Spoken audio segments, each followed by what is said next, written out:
નમસ્કાર વિદ્યાર્થી મિત્રો, હવે ગયા વિડીયોમાં આપણે પ્રકરણ 6 ઉબુન્ટુ લિનક્સના મૂળભૂત કમાન્ડમાં થિયોરિટિકલ ચર્ચા કરી ગયા। હવે આજે આપણે કમાન્ડનો ઉપયોગ કરીને પ્રેક્ટિકલ દ્વારા એનો અભ્યાસ કરીશું। તો કમાન્ડ ટાઈપ કરવા માટે આપણે એપ્લિકેશન મેનુની અંદર જેમ વિન્ડો એક્સપીની અંદર અહીંયા સ્ટાર્ટ મેનુ આવે છે એવી અહીંયા ઉબુન્ટુ લિનક્સની અંદર એપ્લિકેશન મેનુ છે, એના ઉપર ક્લિક કરીશું, એસેસરીઝ ઉપર ક્લિક કરીશું અને ટર્મિનલ એપ્લિકેશન મેનુ એસેસરીઝ અને ટર્મિનલ ઉપર ક્લિક કરીશું તો આ રીતની સ્ક્રીન આપણને જોવા મળશે। આ ટર્મિનલ ચાલુ કરવા માટેની શોર્ટકટ કી Ctrl+Alt+T છે, એના દ્વારા પણ આપણે ટર્મિનલ વિન્ડો ઓપન કરી શકીએ। વિદ્યાર્થી મિત્રો, તમે જોઈ શકો છો હવે ડોલર પ્રોમ્પ્ટ છે, ડોલરની આગળ ટિલ્ડની સાઇન છે અને પાછળની સાઈડ આ જે લીટી બંધ ચાલુ થાય છે એટલે કે બ્લિંકિંગ થાય છે એને આપણે કર્સર કહીશું, જે આપણે અગાઉના વિડીયોમાં જોઈ ગયા। તો હવે જે કંઈ કમાન્ડ ટાઈપ કરવાના છે અહીંયા ડોલર પ્રોમ્પ્ટ કહેવાય, ત્યાં આગળ આપણે ટાઈપ કરીશું। અગાઉના વિડીયોમાં જે વર્ડની ફાઇલમાં આપણે કમાન્ડ જોઈ ગયા, ચર્ચા કરી ગયા, એ પ્રમાણે આપણે અહીંયા વારાફરતી કમાન્ડ જોઈશું। તો સૌથી પહેલાં મેન કમાન્ડ છે, મેન કમાન્ડ, મેન મદદ મેળવવા માટે કોઈ પણ કમાન્ડની મદદ જોઈતી હોય તો એના માટે આગળ આપણે મેન આપીશું અને જે કમાન્ડ વિશે માહિતી ઇન્ફોર્મેશન જોઈતી હોય એ કમાન્ડ ટાઈપ કરીશું આપણે અહીંયા। તો કેટ કમાન્ડ વિશેની માહિતી મારે જોઈએ છે તો મેન સ્પેસ આપ્યા પછી કેટ કમાન્ડ આપે, એન્ટર કી આપીશું તો કેટ કમાન્ડની અહીંયા ઇન્ફોર્મેશન, સિન્ટેક્સ, ડિસ્ક્રિપ્શન અને આર્ગ્યુમેન્ટ અલગ અલગ ઓપ્શન એમાં આપેલા છે, એના વિશેની માહિતી આપણે એરો કી દ્વારા ઉપર નીચે કરીને જોઈ શકીએ છીએ। આમાંથી બહાર નીકળવા માટે ક્યુ આપણે આપીશું તો પાછા ડોલર પ્રોમ્પ્ટ ઉપર આપણે પાછા આવી જઈશું। હવે CAL કમાન્ડ કેલેન્ડરનું લિસ્ટ જોવા માટે એટલે કેલેન્ડર જોવા માટે CAL એન્ટર કી આપીશું તો અહીંયા સિસ્ટમમાં જે ડેટ, જે મંથ ચાલતું હશે ઓક્ટોબર 2020 તો એ મંથનું કેલેન્ડર આપણને જોવા મળશે।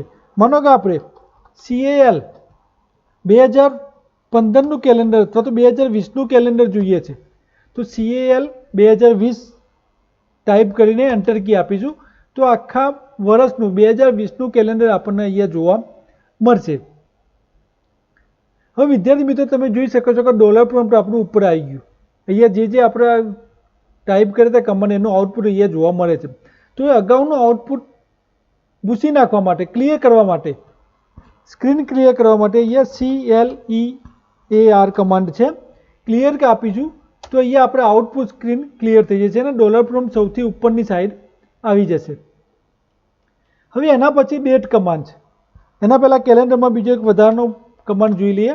માનો કે કેલેન્ડરમાં જાન્યુઆરી મહિનાનું 2020 કેલેન્ડર છે, 2020નો વર્ષ છે, એનું જાન્યુઆરી મહિનાનું કેલેન્ડર જોઈતું હોય તો આ રીતે આપણે કમાન્ડ આપી શકીએ CAL સ્પેસ 01 સ્પેસ 2020 તો 2020ના વર્ષનું જાન્યુઆરી મહિનાનું કેલેન્ડર આપણને અહીંયા જોવા મળશે। એના પછી ડેટ કમાન્ડ છે DATE તો અહીંયા આપણને તારીખ સાથે, તારીખ, મંથ, વર્ષ સાથે ટાઈમ પણ અહીંયા ડેટ કમાન્ડમાં જોવા મળશે। એના પછી BC કમાન્ડ, અહીંયા એના પહેલાં આપણે ક્લિયર સ્ક્રીન આપી દઈએ। BC કમાન્ડ લાઇન કેલ્ક્યુલેટર માટેનો કમાન્ડ છે, BC 45+45 એન્ટર કી આપીશું તો અહીંયા આપણને એના આઉટપુટ જોવા મળશે। તમે જોઈ શકો છો BC કમાન્ડ આપ્યા પછી ડોલર પ્રોમ્પ્ટ જતું રહ્યું। એના પછી SQRT બ્રેકેટમાં 16, SQRT નો મતલબ સ્ક્વેર રૂટ, વર્ગમૂળ શોધવા માટે SQRT એન્ટર કી આપીશું આપણે અહીંયા, સોરી કેપિટલમાં ટાઈપ થઈ ગયું, ફરીથી આપણે ટાઈપ કરીશું SQRT બ્રેકેટમાં 16 એન્ટર કી આપીશું તો એનો જવાબ આપણને 4 જોવા મળશે। તો આ રીતે કમાન્ડ લાઇન કેલ્ક્યુલેટરની અંદર BCનો ઉપયોગ કરીને એની અંદર પ્લસ માઇનસ જે કંઈ પ્રોસેસ કરવાની હોય, કેલ્ક્યુલેશન કરવાનું હોય આપણે કરી શકીએ છીએ।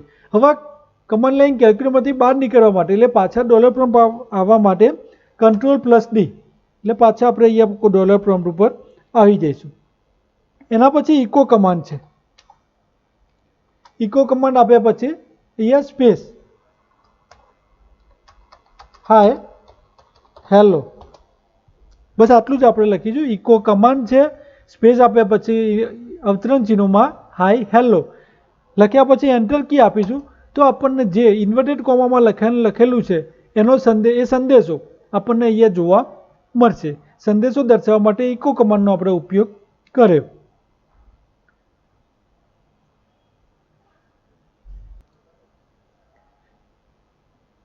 એના પછી પાસવર્ડ કમાન્ડ છે.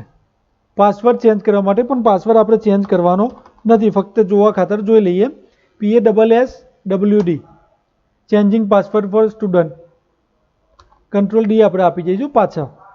ફરીથી ક્લિયર કમાન્ડ આપીશું ક્લિયર સ્ક્રીન કરવા માટે. એના પછી હુ કમાન્ડ છે.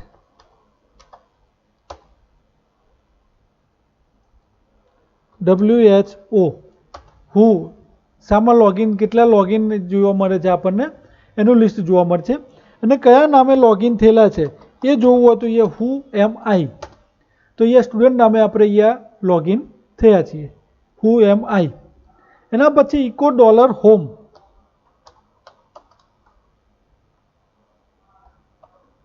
કેપિટલમાં હોમ લખીશું. ઇકો $home પોતાની હોમ ડિરેક્ટરી ચકાસવા માટે આપણે કઈ હોમ ડિરેક્ટરી છે, હોમ અને એમાં સ્ટુડન્ટ, તો આપણી એ હોમ ડિરેક્ટરી થઈ. એના પછી PWD પ્રેઝન્ટ વર્કિંગ ડિરેક્ટરી, હાલની તમારી કામકાજની ડિરેક્ટરી કઈ છે એ ચકાસવા માટે PWD. એક્ઝામમાં કમાન્ડ દરેક યાદ રાખવાના પૂછી શકાય. તો હોમ અને સ્ટુડન્ટ આપણે છે એના માટેનો કમાન્ડ PWD. એના પછી ફરીથી આપણે ક્લિયર સ્ક્રીન આપીશું. મેક ડિરેક્ટરી એટલે નવી ડિરેક્ટરી બનાવવા માટે. એના પહેલાં આપણે એક કમાન્ડ જોઈ લઈએ જે પાછળથી આવે છે LS લિસ્ટ જોવા માટે, ફાઇલ અને ડિરેક્ટરીનું લિસ્ટ જોવા માટે LS કમાન્ડ છે.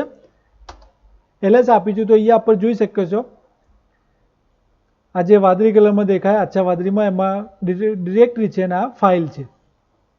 હવે આપણે મેક ડિરેક્ટરી બનાવીશું.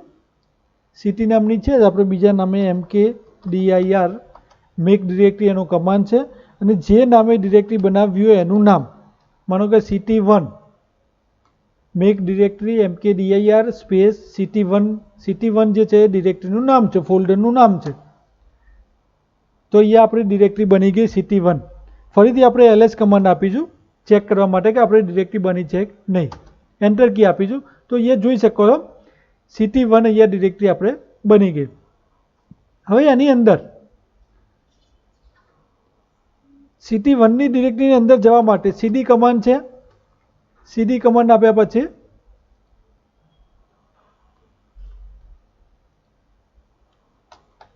CD City1 એન્ટર કી આપીશું તો આપણે City1ની ડોલર પ્રોમ્પ્ટની આગળ તમે જોઈ શકો છો ટિલ્ડ સાઇન પછી સ્લેશ અને City1 નામની ડિરેક્ટરીની અંદર આપણે એડ થયા, હોમ ડિરેક્ટરી પછીની. હવે અહીંયા LS આપીશું તો LSમાં કંઈ જોવા મળશે નહીં, કારણ કે હાલની ડિરેક્ટરી આપણે હાલ જ બનાવેલી છે ને એની અંદર કોઈ ફાઇલ કે ફોલ્ડર નથી. પાછા આપણે બેક જવા માટે CD સ્પેસ આપ્યા પછી ડોટ એટલે આપણે City1 નામની ડિરેક્ટરીમાંથી બહાર નીકળી જઈશું. હવે આમાં LS કમાન્ડના બીજા આર્ગ્યુમેન્ટ સાથેના બીજા કમાન્ડ જોઈ લઈએ આપણે. આમાં LS એકલો કમાન્ડ આપ્યા પછી આપણે LS તો ફાઇલ અને ડિરેક્ટરીનું લિસ્ટ જોવા મળશે. LS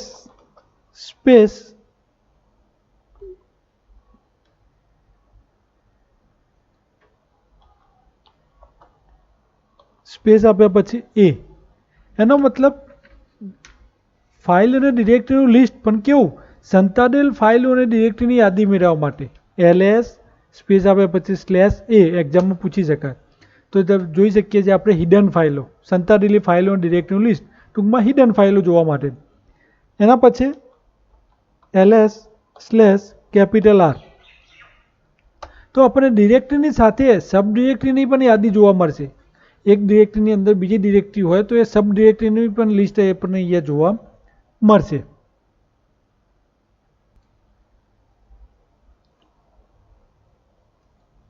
ફરીથી આપણે અહીંયા ક્લિયર સ્ક્રીન આપીશું.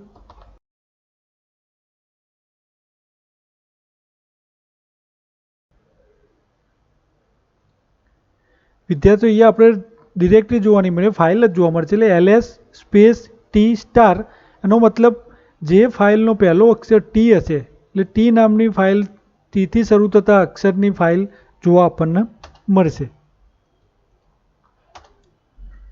test1 test2 test3 પાછળ ગમે તેટલા કેરેક્ટર હોય, ફક્ત જે તે ફાઇલનો પહેલો અક્ષર ટી હોવો જોઈએ. તો આ રીતે આપણે ls કમાન્ડ દ્વારા અલગ અલગ ફાઇલનું લિસ્ટ જોઈ શકીએ છીએ. આભાર. અસ્તુ.